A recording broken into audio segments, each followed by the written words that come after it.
This evening on the Rock Newman Show, Ben Carson's top advisor, television executive, and columnist Armstrong Williams joins me to discuss Carson's decision to steer clear of a position in Donald Trump's administration, how the president-elect can bring real change to America, and he'll also fill us in on the Black GOP perspective. That's coming up right now on the Rock Newman Show.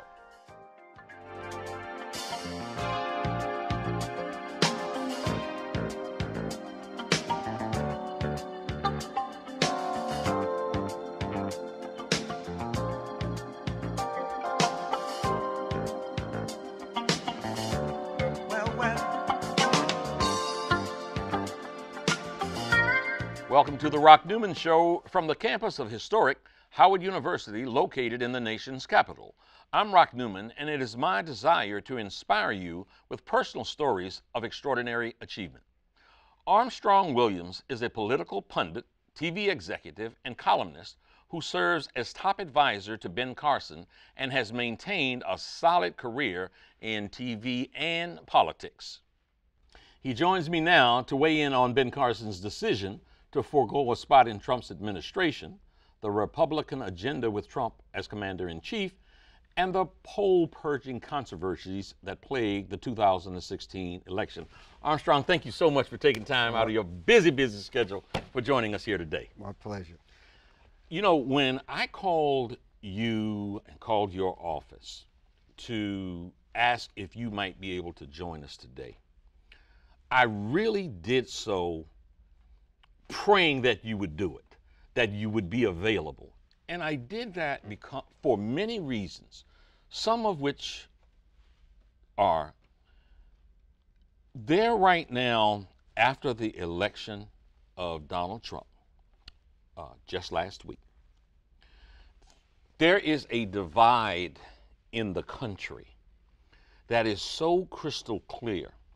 And on opposite sides of that divide, you have individuals, you have families that are yelling at each other. How could you be so stupid? How could you be so ridiculous to vote for a con man? And the other side saying all of the things that the other side says about Hillary Clinton. I can't imagine that you would have voted for a Hillary Clinton.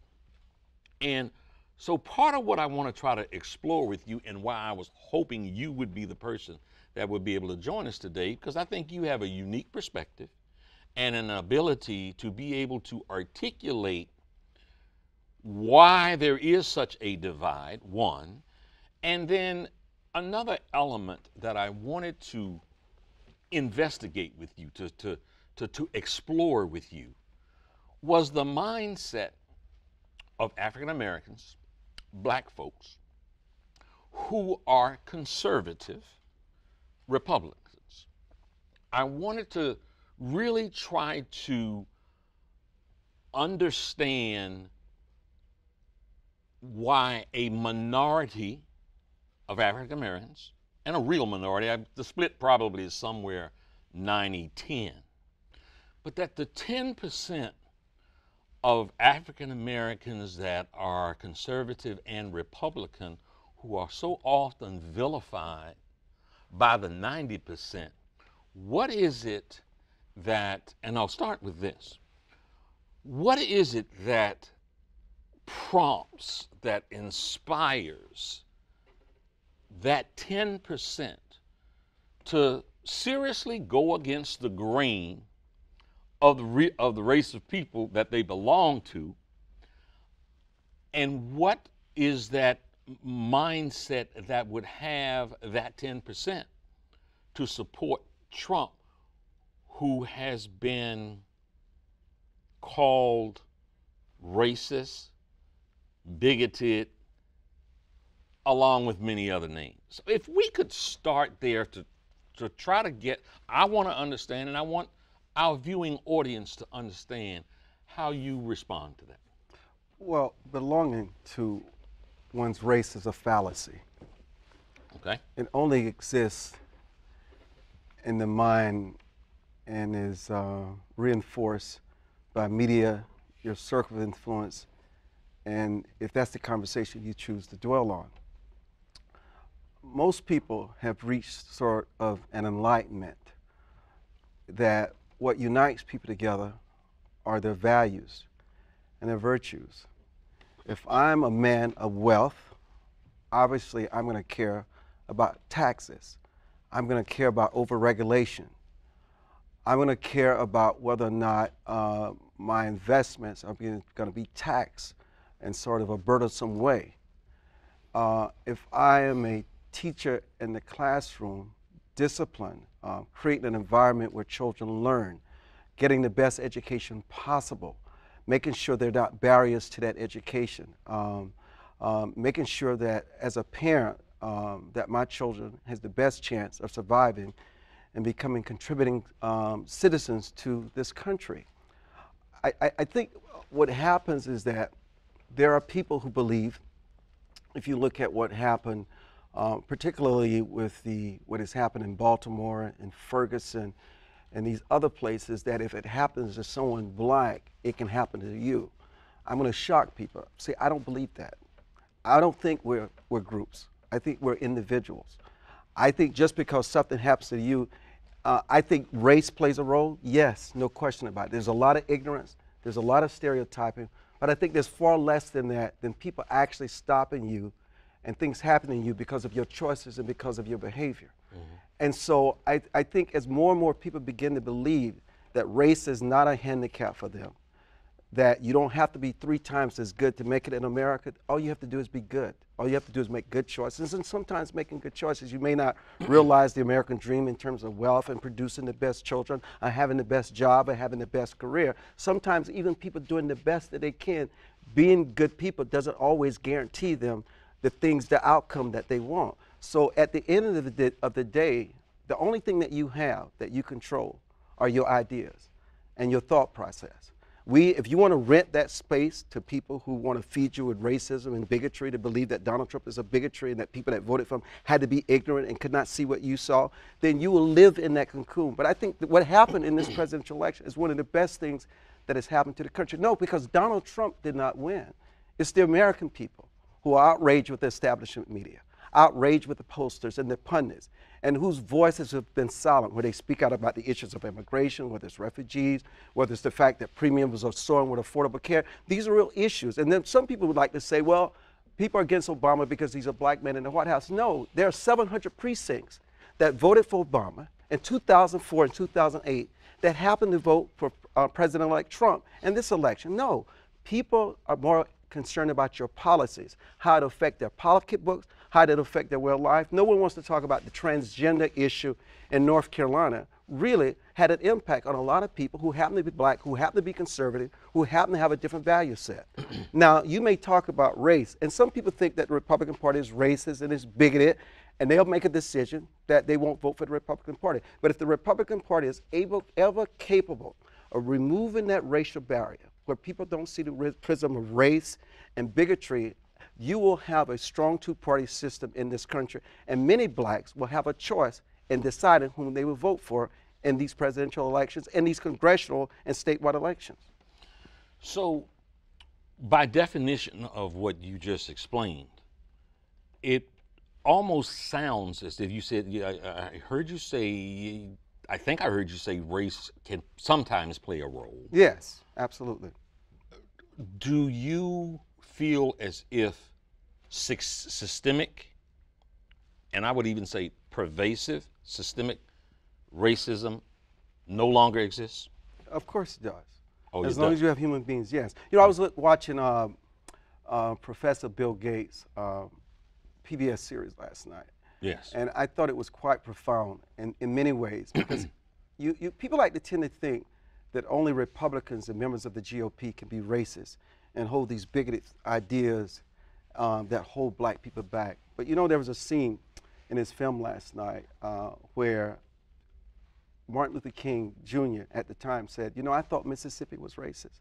In Alabama, I never saw racism until I went to Chicago, which was controlled by Democrats and liberals. And it's the most vicious kind of racism that I've ever seen. So you're telling me that if I call myself a conservative who happens to be black, and if I call myself a Republican, then automatically I am more capable of being racist than somebody who just say, well, all I got to do is say I'm white and a liberal and I cannot be racist. Racism is not about the label. It's about the actions and the policies that the Democratic Party has put in place, no matter how well intended, and I believe that, have not empowered American blacks in these inner cities, in these urban areas. And it's a tragedy, and it's a travesty that they find themselves in these kinds of situations where they have no role models.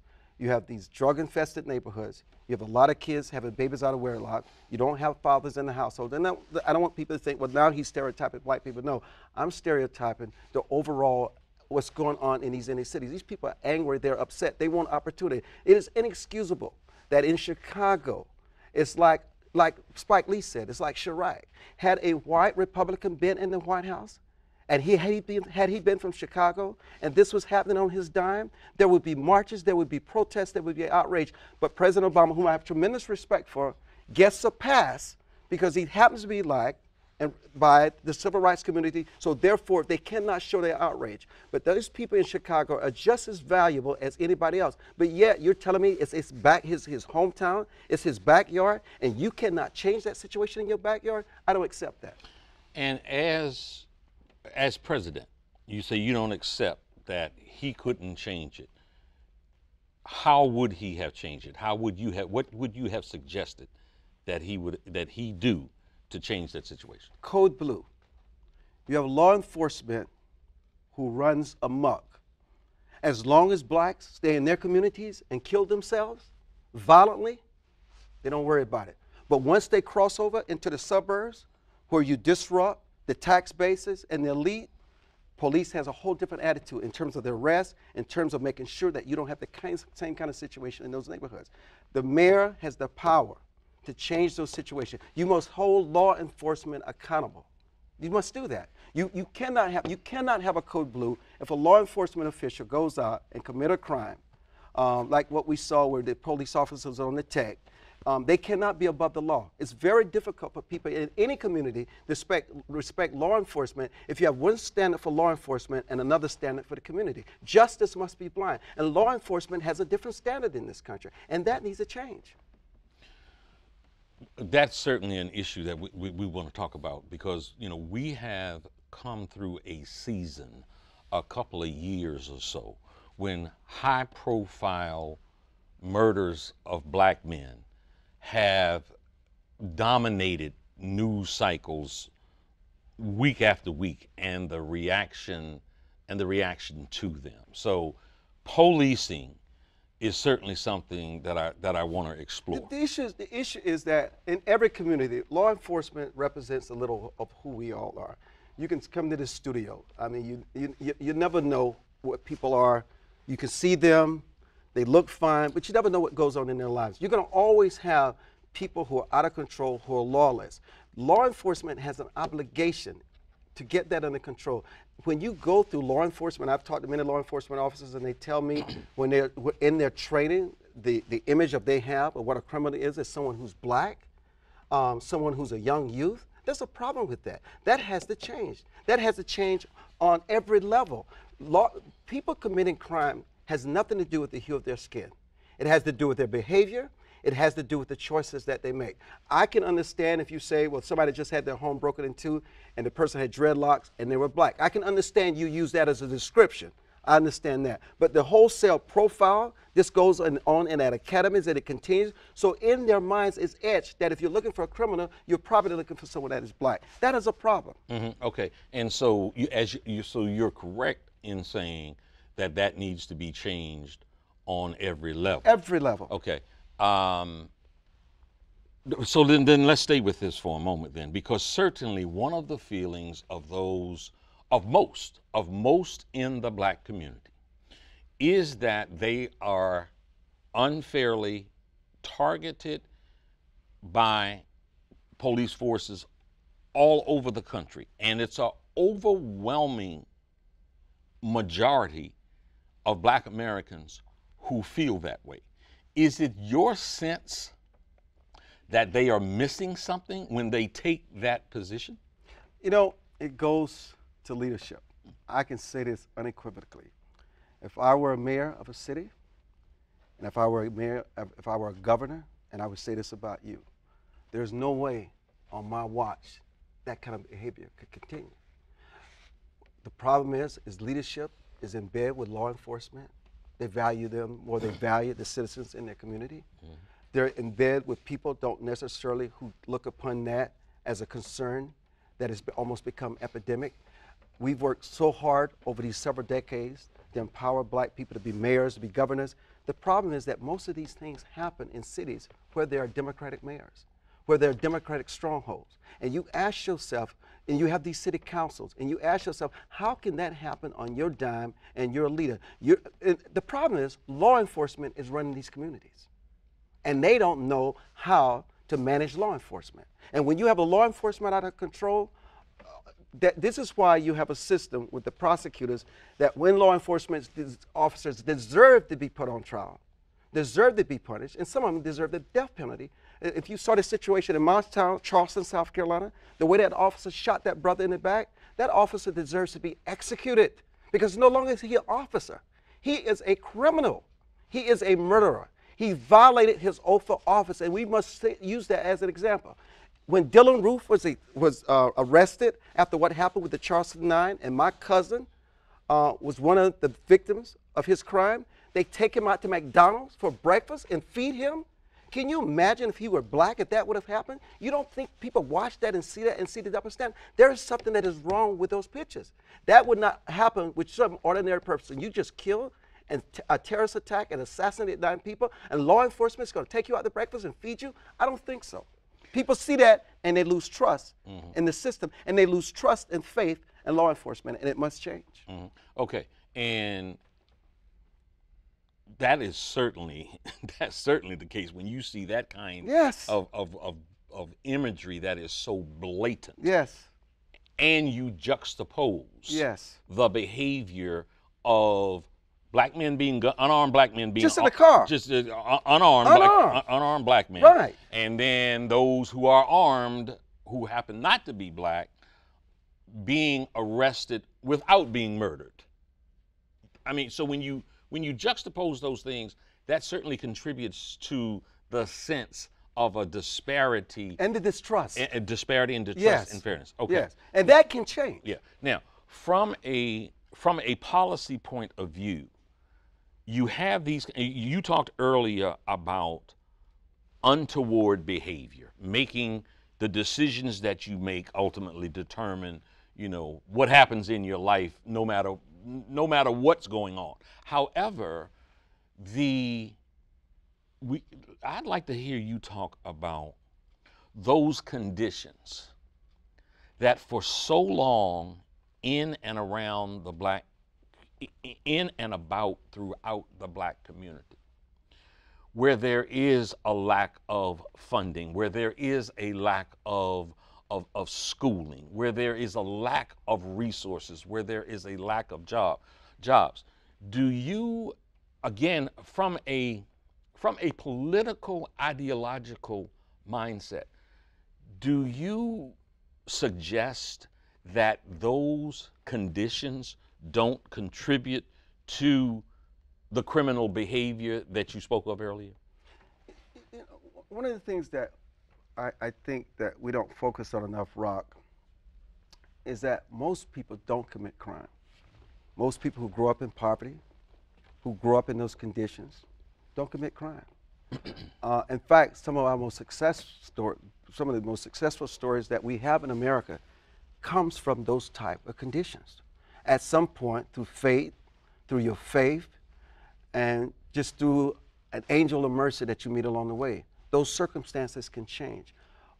When you studied the history from slavery to de jure segregation to the civil rights movement, and you look at those images and you read books of what slaves endured and what they had to go through just so you and I could sit at this table today and be sort of what the American dream is about. They really suffered. They understood raping their daughters, raping their wives, hanging people on Sunday and after going to church and then sitting under the tree and toasting and celebrating. I mean, listen, that is something that you and I could not even comprehend. You and I would be dead on the first day. The kind of issues that we talk about today, when you compare from what our ancestors had to sacrifice for us to be where we are today, people make choices. And unfortunately, a lot of young people have grown up in environments where this is just a way of life.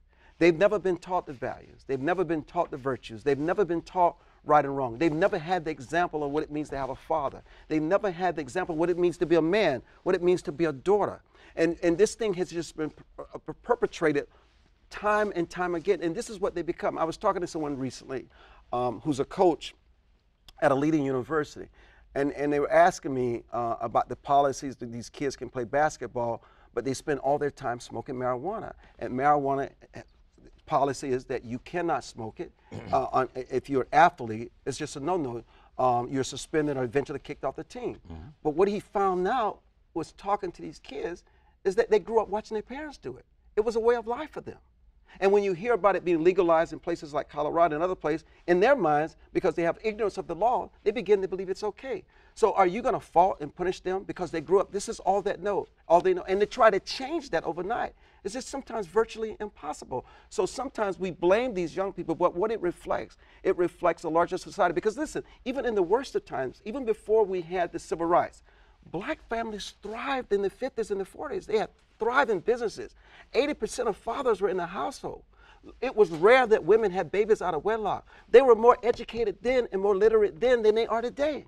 And if you can survive those circumstances, there is no excuse as to why you cannot survive and thrive in the environment that we're in today, which is the best that we've seen. You know, I think that you heard a lot in this last campaign about fact checking. I think that we are across the board in all segments of American society today more educated than we were in the 40s, 50s, or any time before now. Remember President Obama giving his commencement address here at Howard University, and he made that point. He made the point of however difficult the challenges of today are, we are in a better position collectively than we've been in past times. That these, in spite of the complaints, in spite of the challenges and the issues, that when you step back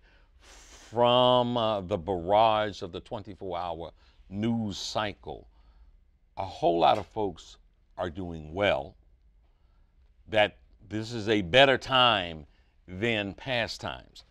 That is true, but there's still so much suffering that exists, that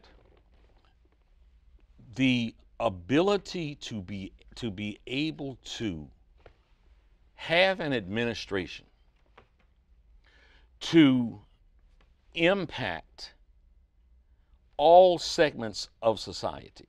You know, we were talking primarily about the inner city, and it is an argument that you often hear, and frankly, I don't think it's an unfair argument to say that look at Baltimore and look at Detroit and look at urban areas that are run by Democratic administrations. I don't think that's unfair. But the same thing can be said for the poorest states in the unions in Mississippi and Arkansas and areas that are Republican strongholds, that the issues of poverty, unemployment, a lack of education. So, you know, not to be, I don't want this session of us sitting here at this table to be one talking about only what the problems are. You know, again, my hope was us discussing, you know, ideas that can make things better. Now, so let's move to, well, first let's talk about your client and your friend, Dr. Carson. Dr. Carson ran for office. He stepped off the political merry-go-round, running for president, and this is very timely us to be talking here today because it was announced yesterday that he was going to forego any pursuit of serving in the Trump administration. Is that correct, first? Absolutely, it's correct. Okay. And why did he make that decision? There was no decision. He was always said throughout, once he realized that he had no pathway to victory on March 2nd of this year, and he endorsed Mr. Trump, and they were asking him whether there's a quid pro quo. He said, I have no interest in a position. I have no interest in an appointment. But you know, we live in a society where people, because of their egos and because of their resumes and because of access and because of the feel of power, it's a natural thing for us to believe that someone supports a candidate because we want something. Dr. Carson felt at the time that Mr. Cruz nor Mr. Rubio had a pathway to the White House. He felt that Mr. Trump had the best pathway to the White House. And he felt that he wanted to bring the party together. So Dr. Carson, whether it was through his writings, whether it was on TV, has been very vocal about his support for Mr. Trump. Now, I do know we were a week out from the election. We were in Yorktown, Pennsylvania, and we were backstage, and I remember Mr. Trump imploring him, said, Ben, tell us whatever you want, whatever you want. And Dr. Carson, in his very humble way, said, Donald, as I've said it before, I don't want anything. But it was even hard for Mr. Trump to believe that was true. So Trump kept offering he him. Said, whatever you want. And once he won, once we were together on election night in New York. We were all together at Trump Towers with his family and his campaign staff. And once it came to realization that Mr. Trump would win, there were whispers that Dr. Carson's life would change forever. And so everybody, imagine the scene. We're all in the war room at Trump Towers. It's about 1:30 in the morning. None of the networks want to call the election because the Clinton campaign keeps saying, we're going to get votes here, we're going to get votes there, don't call the election. And when it finally became obvious, the AP announced that Mr. Trump would be the next president of the United States. We had to leave to get over to the New York Hilton, where Mr. Trump had to give his speech. And they were gathering everybody, and Dr. Carson and Ken turned to me and said, well, you have a good evening. I said, what do you mean? You got to go over to New York Hilton, you need to be on stage. He said, no, Ken and I are going to bed. His wife, he and his wife. Yeah, Ken and I are going to bed. He said, you enjoy yourself. And I said, are you kidding me? He said, no. And then if you remember when Mr. Trump was on stage, he kept saying, where's Ben? Ben, and he kept talking about Ben. Dr. Carson was sleeping because Dr. Carson knew finally he could get a rest. He was elected. And shortly thereafter, Mr. Trump and the campaign and Mr. Pence began to say, Dr. Carson, whatever you want. As he always said, that's not what I want. That's not what I want for my life. I am more effective being a counselor to the president, an advisor to the president, speaking to the people, and having my freedom. If you work for the president, you curtail your freedom. You curtail your ability to speak out. His policies must become your policies. You must advocate what they want you to believe. Dr. Carson's a free man. You cannot script him. He's not going to say what he doesn't believe because he's a principled man. So therefore, Dr. Carson felt that it was in his best interest in the administration that he not play a role, but play one on the outside, as he was an outsider, which he ascended to challenge Mr. Trump, the only one, during the 2006 presidential GOP race. And so he's free, and it's going to remain that way. So absolutely no formal role. No. How about yourself? Oh, no, absolutely not. I enjoy freedom. And, you know, they got this thing called vetting and going through your background and the FBI checks, which takes 90 days going through your finances, and you never know who get a hold of that information. You know, I don't have all the trust in the government that a lot of people have. You know what? The Lord has blessed me as a owner of television stations across the country. You know, I get to do things that we enjoy. It's a lot of fun. And, you know, I obviously have a lot of close friends in it. Steve Bannon is like a brother to me. I know you heard that name. Oh, I have heard that name, and I intend to talk about that name. I want you to talk about my brother because he's my brother. Okay. So Steve Bannon, Kellyanne, Jared Kushner, Mr. Trump's son-in-law, you know, we all know each other. I mean, listen, the very people thought that the Donald had a chance of winning. And given the kinds of things that he would say, that in the end didn't really matter, He won. And so now he has to deliver. And it's not going to be easy. He has to deliver. Yeah. Let me set this up this way. You obviously remember when Barack Obama was running for the presidency in 2008. His pastor, Jeremiah Wright, who until that time, most people thought he was one of the most prominent, felt as if he was one of the most prominent, erudite, black liberation theologians in the country. He was highly respected throughout. And he was seen on tape saying, I think if people characterize it correctly, that if America didn't live up to its ideals, that if America didn't take care of its lost and didn't close the naked, that sort of thing, that you don't say God bless America when America behaves that way. You say God damn America. And that's the clip. That's the clip that played and played and played and played and played. And then they found out he was Barack Hussein Obama's pastor. And there was a hue and cry for Obama to repudiate him and to make sure that this man played no further role with Barack Obama. You obviously remember that. Of course. Okay. During a debate with Hillary Clinton, with Tim Russert, the name Louis Farrakhan came up, who had said that black Muslims who often weren't voting were supporting Barack Obama. And Obama was really put on the spot to repudiate Louis Farrakhan. Both of those situations were things that he had to do if he wanted to win the presidency. That's reality in America. He had to repudiate both of those people. I think a very fair assessment can be made that whatever you thought about Jeremiah Wright, whatever you thought about Louis Farrakhan, in terms of what the media portrayal of them, how they had been portrayed, how what you say is your brother, Steve Bannon, has been portrayed, the things that he has said,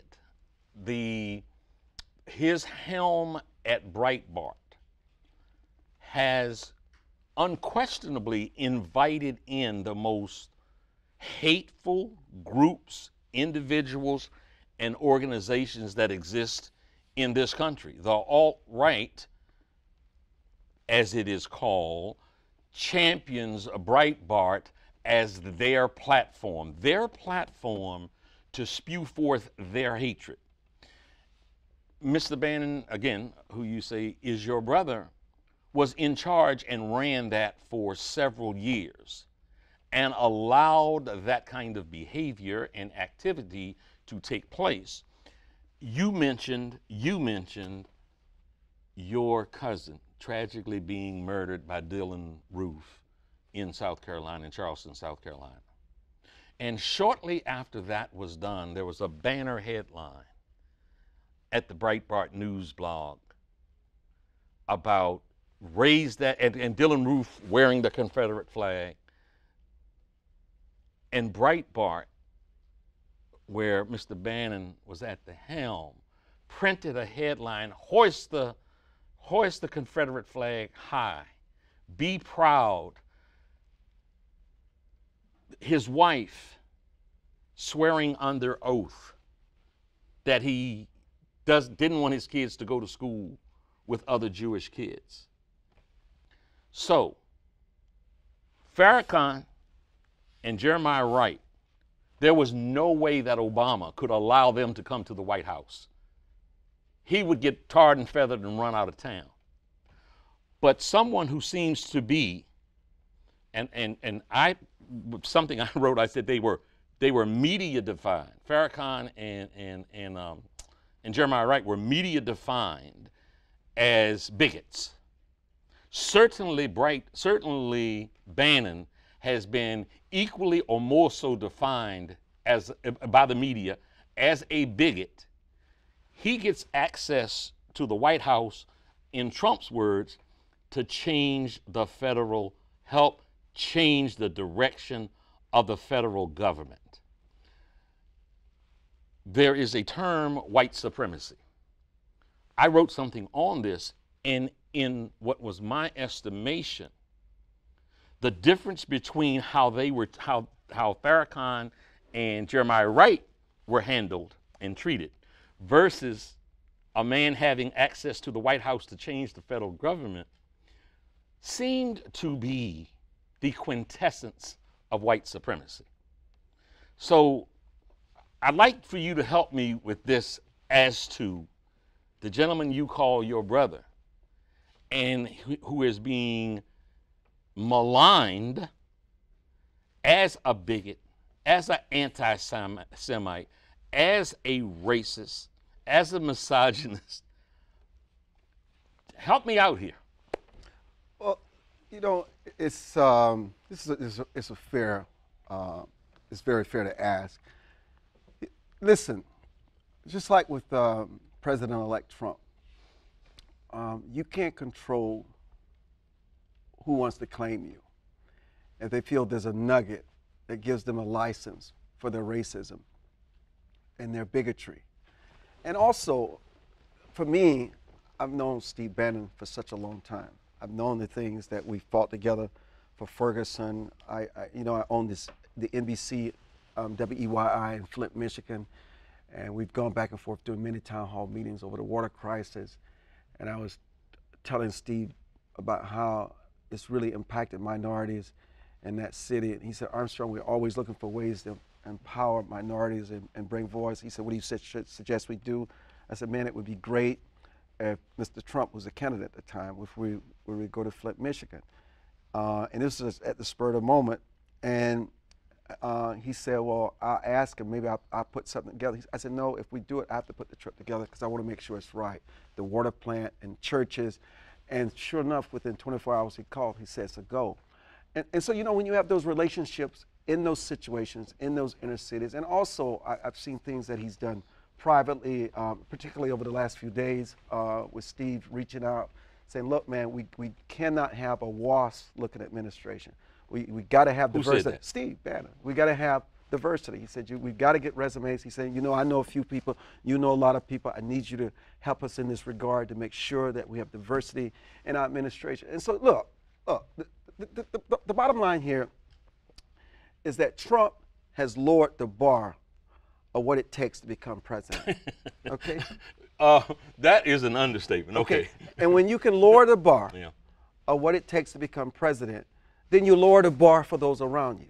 And unlike the president, yes, I mean, the bar is lowered. It's a different bar. If you think about the videos, if you think about the things that he said, I mean, no other person you could imagine would have been elected president. If President Obama had been on that stage in the second debate, stalking Hillary Clinton and breathing like an animal, the way Donald Trump was, the media would have blistered him. So the media is a culprit too. They gave Donald Trump a different pass. There is no way that a black man could have stood on that stage and just walked around that stage just stalking her on the stage. Donald Trump has, another thing about Donald Trump, maybe different from President Obama, he doesn't care what the media or what the establishment class or anybody else says. They're not going to tell him whether he can bring Breitbart in the White House or not. It's his decision. He doesn't care. So chop me up, malign me, I'll take it. Donald Trump's going to do whatever he wants to do. Okay, so he doesn't give in to the pressure. He doesn't care about the optics. All right. And not many people can survive that kind of pressure for the media. Okay, they just can't.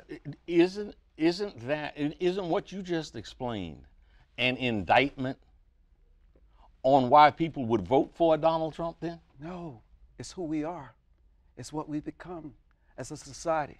A wise somebody once said, municipalities and nations get the leaders they deserve. It's who we are. It's been under the rug.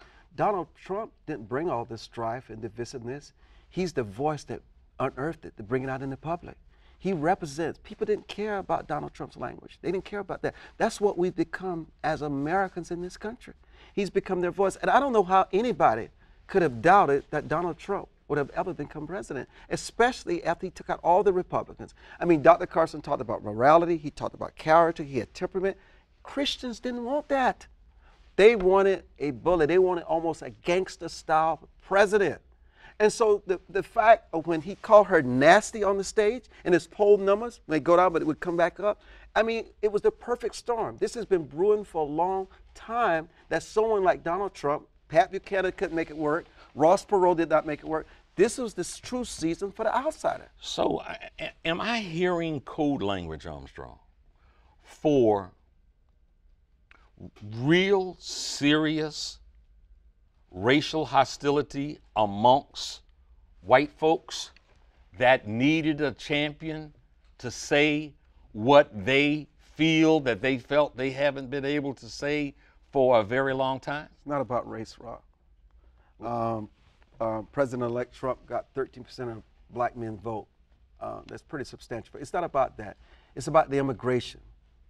It's about the refugees. It's about the lack of economic opportunities. It's about NAFTA and jobs leaving this country. It's about the fact that people have to be so politically correct and so careful in what they say and how they say it. And they have to be polite in society. It's about that the people use the F-bomb and sometimes they talk to women in a certain way and sometimes women talk that way and we don't want to bring it out in society because we're supposed to be gentlemen and we're supposed to be ladies. Donald Trump has given people a preview of what they are in their private lives, and he's just brought it out into the open. No, it has far less to do with race. Because listen, Donald Trump, I will tell you this, will never tolerate bigotry or racism in his administration. He just won't. I mean, I'll never forget when the situation happened. I think it was somebody might push back on you and say that he tolerated it. He and his dad tolerated it in their rental policies. Many people did during that period in our history. But I'm saying this to you about Donald Trump. The Donald Trump you saw as a candidate will be entirely different than the Donald Trump as president. And you begin to see the signs. In his speech that night where he congratulated Mr. Clinton, his meeting with President Obama, his backing off, repealing all of affordable care, his backing off and being more reasonable with building the wall, you'll see a different Donald Trump. Donald Trump is a very interesting person. And Donald Trump, bigotry and racism, Donald Trump used to have the best relationships with entertainers in Hollywood. But black people thought he was cool. Absolutely. But this Donald Trump they saw running for president was not the Donald Trump that they knew. You will see Donald Trump who will have the temperament, who will be willing to compromise, who will enforce a lot of the things that he believes in.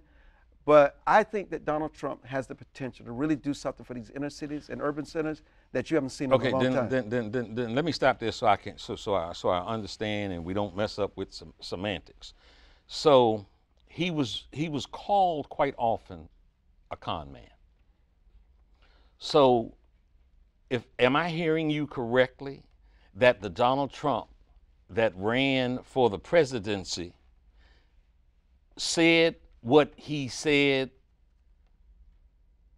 to get elected, but he didn't believe what he was saying? That's what all politicians do most of the time. He's no different than Mrs. Clinton. Mm-hmm. But the thing that was different about him, he is very transparent. A lot of it he did not try to hide. He was not scripted. That's who he was. People like the fact that they felt that's who he is. So you don't have to figure out what he's saying. You don't have to figure out what he's conveying. Wait and no matter how raw. Let's go back. Let's go back for a moment, because you said that the appeal wasn't to race. I think I heard you say that. No, it wasn't. It was to the anger and the resentment and the establishment, the politicians on the left and the right, and the American people getting holes. So they wanted a revolution without firing a gun. Mm-hmm. Donald Trump was their revolutionary leader. Yeah. Okay. So when George Bush left office, this country was on the verge of collapse in every form and fashion. No one can say that today. It is, I mean, can you fairly assess that how this country is run, the conditions that it is in today is not substantially better than when George Bush left office? And if I'm right about that, and this black man came in and sort of pulled America back from the brink, that's a success story, and his approval rating is at an all-time high. You know what? I've never had more respect for our President of the United States than I've had over the last 3 weeks, and how he's handled the transition, his party losing, how he handled the Comey situation. Just a classy, elegant guy, no scandals. I'm telling you, I've never, not because he's black, but because he is so presidential. He's so elegant. You voted for Obama one time, right? First time, yes. And I'll never forget many people talking about Mr. Trump after he met with the president, how impressed he was with his intellect, his sincerity, and how smart that guy was, and how much respect he had for him, and how the president helped him grasp just the burden and the overarching responsibilities and expectations that lie ahead of him. So, is it your opinion that those who Harry Reid yesterday on the floor of the Senate said were horrified, they were mortified? It is indisputable that there have been an uptick, 300, now approaching 400 real incidents of violence, racial, homophobic, and the rest. I can tell you, in the barbershop, at some of the soul food restaurants, there are people who are sitting there who are talking chapter and verse about some of these attitudes that Trump appealed to, coming out of the woodwork, and it is very much race-based. There are feelings of, now our man is there, we can unleash our beast. Not race. The fact that not race, and no resentment for a black man having been in that powerful position for 8 years. No, I mean, look at the precincts. No, he wouldn't have won without that constituency. No, listen, you're going to have a few people who may harbor that, but 80 to 90% of the people know. President Obama rises and falls on his policies, okay? Not on his race. And that's what people don't understand. Most people voting could care less about race. They care about where their lives are. Their premiums are soaring. They're fearful of what kind of future they have for their children. They're fearful about their jobs. They're fearful about the economy. I mean, it's easy to couch it in the race, but to couch it in race, you miss the whole point. The thing about this election is that if you look at the protesters, the majority of them did not even vote. You know, I host a show tonight, Sirius 126 Urban View, Monday through Friday. I've never heard so many black people who did not vote for him, who vehemently disagree with him, who say he's our president. It's not black people out there protesting. They're not. It's these young college kids who are protesting, who are angry, and don't even understand what they're protesting about. They ride in on luxury buses that somebody else is financing. And when you talk to me about the violence and the 400 incidents, I think about the fact that during the presidential debate, when Donald Trump challenged Mrs. Clinton over the fact that they planted these protesters, wanted them to get blooded, just to disrupt and create those images on TV. I don't know how much I can buy into that. Because you know what? Whatever Harry Reid says, it's politics. They lost. They're shattered. The Democratic Party is shattered. They were talking about how Hillary Clinton's going to win, but she was leading by 12 percentage points. How she's going to forget about the fact about her playing it safe. She's going to Arizona. She's working on the down ticket. She's going to Republican strongholds. None of that played out. The media set many voters up to believe that Donald Trump did not have a snowball chance in purgatory of winning this election.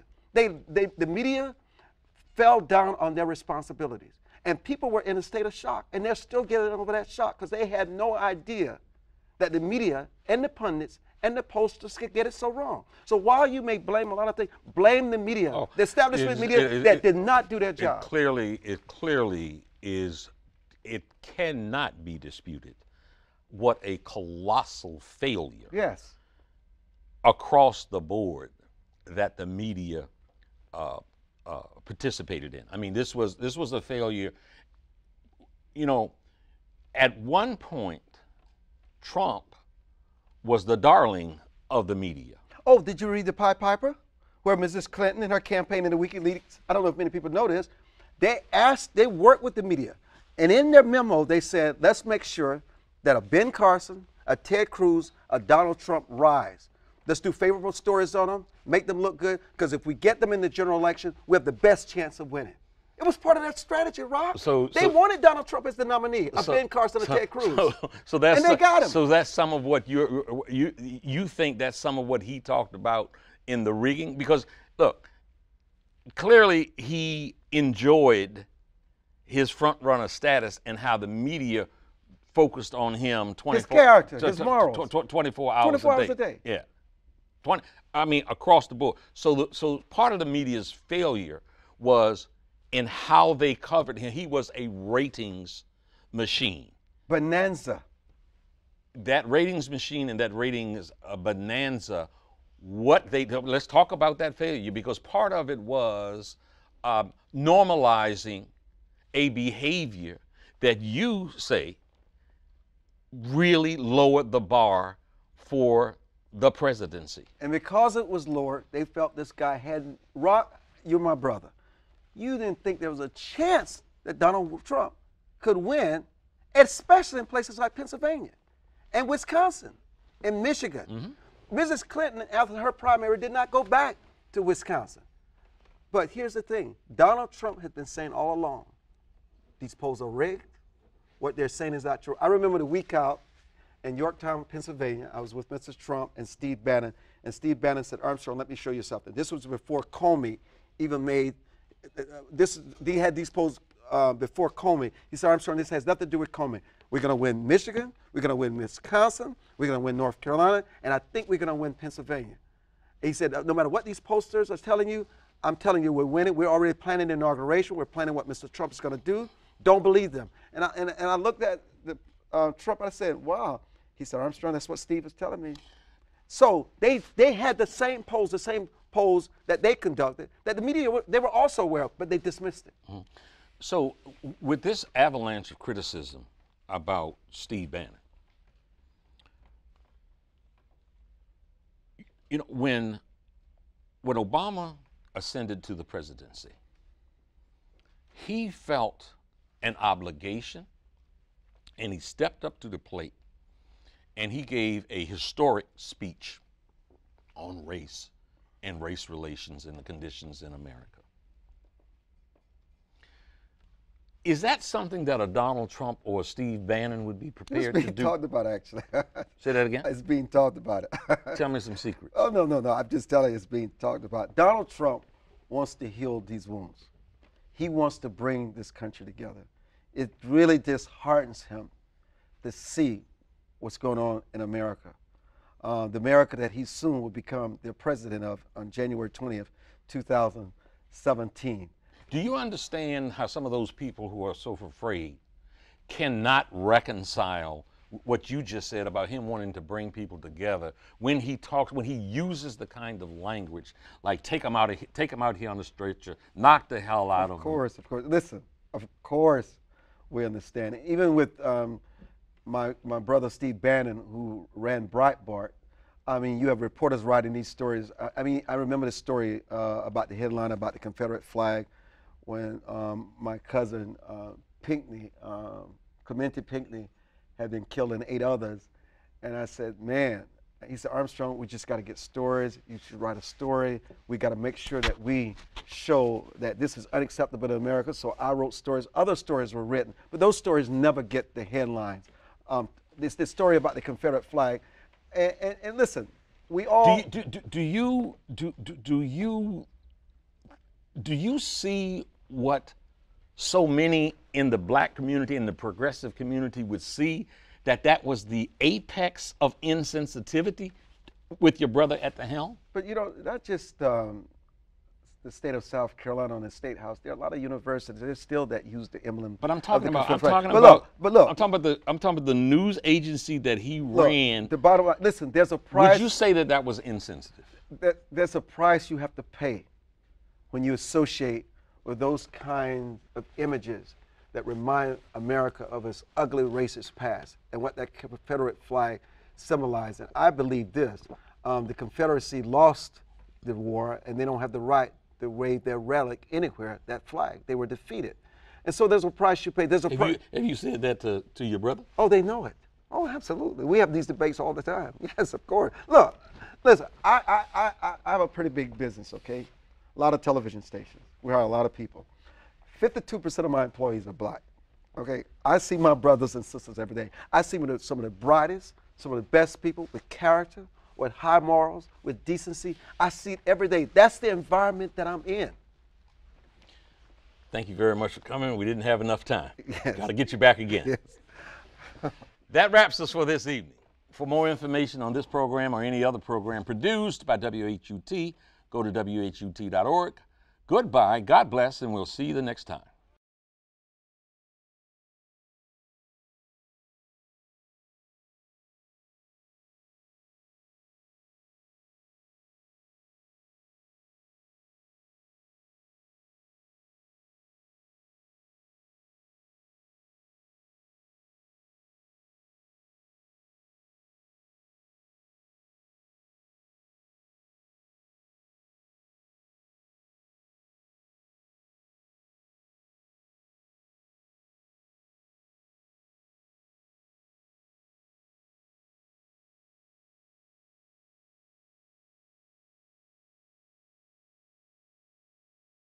This program was produced by WHUT, Howard University Television, and made possible by contributions from viewers like you.